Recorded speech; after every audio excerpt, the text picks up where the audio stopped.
গত ১৩ দিনের বিক্ষোভের পর ইরানে গতকালকে সরকারপন্থী আন্দোলন হয় বা সরকার তাদের পক্ষে যারা আছে তাদেরকে মাঠে নামার নির্দেশ দেয়।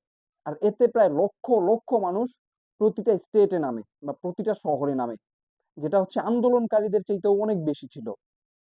এই পরিমাণ মানুষ ইরানের সরকারের পক্ষে রাস্তায় নামে। আর এর মধ্য দিয়ে খামেনি বুঝিয়ে দিল, ট্রাম্প আর ইসরায়েল যতই চেষ্টা করুক খামেনিকে কোনোভাবেই নামাতে পারবে না বা কোনোভাবেই ইরানের মানুষকে ইরানের গভর্নমেন্টের বিরুদ্ধে দাঁড়া করাতে পারবে না। এখন প্রশ্ন হচ্ছে, এত বড় সমাবেশের মাধ্যমে কি ইরানে হামলা বন্ধ করে দিল বা ইরানের আন্দোলন বন্ধ হয়ে যাবে? এটার উত্তর হচ্ছে, আন্দোলন বন্ধ না হলেও পুরো বিশ্বকে খামেনি এটা দেখিয়ে দিয়েছে যে এখনো ইরানের বেশিরভাগ মানুষ খামেনির পক্ষে আছে। এবং মার্কিন যুক্তরাষ্ট্র আর ইসরায়েল যে ভুলটা করেছে, এই ভুলটাকে খামেনি মোটামুটি একটা কার্ড হিসেবে খেলেছে। যেটা হচ্ছে, ইসরায়েল আর মার্কিন যুক্তরাষ্ট্র সরাসরি প্রকাশ্যে বলে আসছিল যে Mossad agent, CIA agent, CIA এর কথা প্রকাশ্যে না বললেও নিঃসন্দেহে সিআইএ কাজ করছিল। মোসাদ এজেন্টরা ইরানে আন্দোলন করছে বা আন্দোলনে নেতৃত্ব দিচ্ছে, এটা কয়েকবার বলেছে। এবং ইসরায়েলের বড় বড় মন্ত্রী, তারপর হচ্ছে প্রেসিডেন্ট সহকারে মার্কিন যুক্তরাষ্ট্রের প্রেসিডেন্ট ট্রাম্প, তারপর হচ্ছে প্রতিরক্ষা মন্ত্রী, পররাষ্ট্রমন্ত্রী, সবাই সবাই হচ্ছে টুইটার, তারপর হচ্ছে ট্রুথ সোশ্যাল, সব জায়গায় পোস্ট দিয়ে বলছিল মুসাদ এজেন্টরা সেখানে আছে, আন্দোলন শক্তিশালী করছে এবং ইরানের গভর্নমেন্টকে যে কোনো ভাবে আমরা নামাবো। তো এটার মাধ্যমে ইরানের মানুষ আসলে বুঝতে পেরেছে যে আমাদের ভাগ্য হয়তোবা ইরাক, লিবিয়া বা সিরিয়ার মতো হতে পারে। এই কারণে একদম শেষে গতকালকে যে আন্দোলন হয়েছে, আন্দোলনে ব্যাপক মাত্রায় মানুষ কমে যায়। এর আগের দিন রাত্রে যে পরিমাণ মানুষ দেখা যায়, এর চাইতে প্রায় 30-40% মানুষ কমে যায়। এর চাইতে 30-40% মানুষ আন্দোলনে অংশগ্রহণ করে না। কারণ হচ্ছে, তারা বুঝতে পেরেছে যে মার্কিন যুক্তরাষ্ট্র আর ইসরায়েল চাচ্ছে ইরানকে পরবর্তী ইরাক, সিরিয়া বা লিবিয়া করতে। আর মানুষ নিঃসন্দেহে সেটা দেখে শিক্ষা নিয়েছে। আর এই কারণে ব্যাপক মাত্রায় মানুষ অংশগ্রহণ করেনি।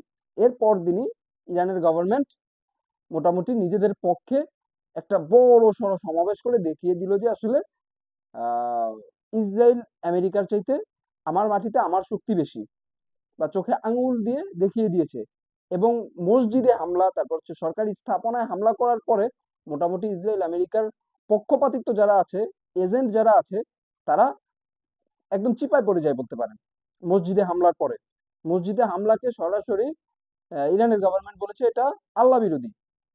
আর মানুষের সিম্পাতিতেও লাগে যে আসলে একটা প্রার্থনালয়ে হামলা করছে। নিঃসন্দেহে ইরানিরা অতটা প্র্যাকটিসিং মুসলিম না হলেও নিঃসন্দেহে তারা মুসলিম, শিয়া হোক সুন্নি হোক তারা মুসলিম।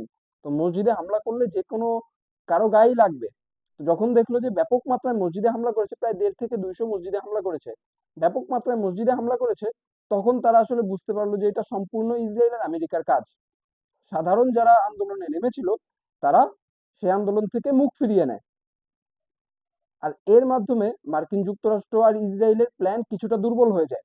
এখন যদি পরবর্তীতে মানুষ নামলেও ওই মাত্রায় নামতে পারবে না। আর গভর্নমেন্ট যেহেতু একটা ট্রাম্প কার্ড পেয়ে গেছে, সেক্ষেত্রে আন্দোলনে যারা নামবে তাদের বিরুদ্ধে অ্যাকশনে যেতে পারবে ইজিলি।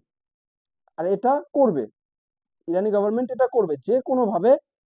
যদি এর পরবর্তীতে আন্দোলনে নামা হয়, গভর্নমেন্ট বিরোধী আন্দোলনে নামা হয়, সেক্ষেত্রে তারা চাপ দিয়ে হলে যেভাবে হোক এটা থামিয়ে দিবে। কিন্তু এখন প্রশ্ন হচ্ছে, যেই উদ্দেশ্যে আন্দোলন শুরু হয়েছিল, মুদ্রাস্ফীতি ও নিত্য প্রয়োজনীয় জিনিসের দাম, মুদ্রাস্ফীতি এত বেশি বেড়েছে, যেটা হচ্ছে প্রায় 15 থেকে 16 লাখ রিয়াল। 15 থেকে 16 লাখ রিয়াল হচ্ছে $1 মূল্য। এমন একটা পর্যায়ে গিয়ে দাঁড়িয়েছে। এখন এটা থেকে উত্তোলনের জন্য নিঃসন্দেহে মার্কিন যুক্তরাষ্ট্রের সাথে একটা চুক্তি করতে হবে। তেল, গ্যাস এবং পরমাণু যে প্রকল্প আছে, পরমাণু প্রকল্প নিয়ে সবকিছু নিয়ে হয়তোবা একটা নেগোসিয়েশনে আসবে। কিন্তু প্রশ্ন হচ্ছে, এই নেগোসিয়েশনে আসার আগে ইসরায়েল কি হামলা করে দিতে পারে? যেমন মার্কিন প্রেসিডেন্ট 2 দিন আগেই বলেছে, আমরা ব্যাক চ্যানেলে আলোচনা করছি, বাট আলোচনা কমপ্লিট হওয়ার আগে হামলা না হওয়ার কথা আমরা বলতে পারছি না। এখন এই পরিবেশে যেটা মনে হচ্ছে যে মিডল ইস্টে ইরানের সাথে আসলে যুদ্ধ করতে হলে মার্কিন যুক্তরাষ্ট্রের ব্যাপক মাত্রায় প্রস্তুতির প্রয়োজন আছে। আর সেই পরিমাণ প্রস্তুতি মার্কিন যুক্তরাষ্ট্র নিচ্ছে না। মার্কিন যুক্তরাষ্ট্র নিচ্ছে না। যেমন মার্কিন যুক্তরাষ্ট্রের সেন্ট কম কাতারে। কাতারে এর আগে যখন 12 দিনের যুদ্ধ হয়েছিল, যুদ্ধ শুরু করার আগে, ইসরায়েল হামলা করার আগেই মার্কিন যুক্তরাষ্ট্র ব্যাপক মাত্রায় প্রস্তুতি গ্রহণ করে। কাউকে কিছু না বললেও বোঝা যাচ্ছিল যে কিছু একটা ঘটবে। তখন ব্যাপক মাত্রায় তারা প্রস্তুতি গ্রহণ করে। কিন্তু এই ক্ষেত্রে এসে বা এই আন্দোলনের আগে পরে যতই হুমকি দিচ্ছে ট্রাম্প, বাট ওই পরিবেশ দেখা যাচ্ছে না। ওই পরিবেশ দেখা যাচ্ছে না, এই কারণে বলা যায় ইসরায়েল কিছুটা চাপে আছে। যদি এই আন্দোলন দিয়ে কোনো রেজাল্ট না আনতে পারে, সেক্ষেত্রে হামলা হওয়ার সম্ভাবনা কিছুটা কম, বাট হামলা হওয়ার সম্ভাবনা একদমই উড়িয়ে দেওয়া যায় না।